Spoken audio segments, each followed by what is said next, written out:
Hope you guys are having a good day. Today's story is from the Harold's Purple Crayon Treasury, the original Harold and the Purple Crayon.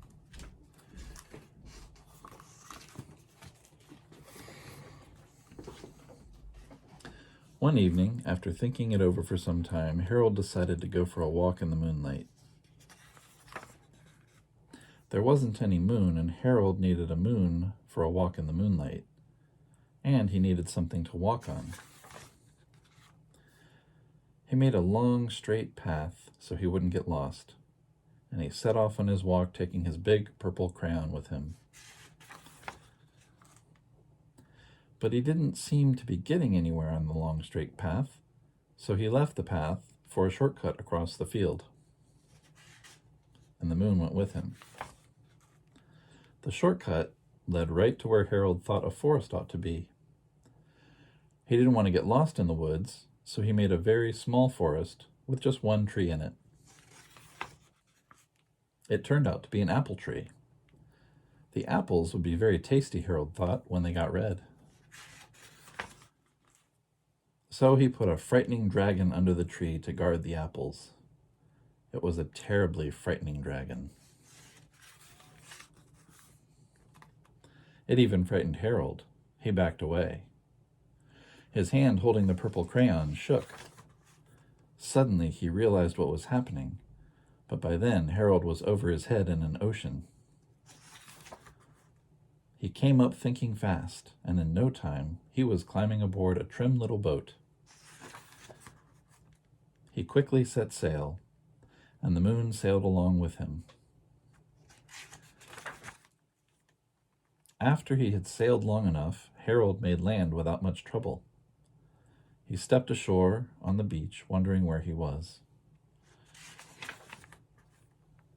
The sandy beach reminded Harold of picnics, and he thought the thought of picnics made him hungry. So he laid out a nice, simple picnic lunch. There was nothing but pie. But there were all 9 kinds of pie that Harold liked best. When Harold finished his picnic, there was quite a lot left. He hated to see so much delicious pie go to waste. So Harold left a very hungry moose and a deserving porcupine to finish it up. And off he went, looking for a hill to climb to see where he was. Harold knew that the higher he went, the further he could see, so he decided to make a hill into a mountain. If he went high enough, he thought, he could see the window of his bedroom. He was tired and felt he ought to be getting to bed. He hoped he could see his bedroom window from the top of the mountain.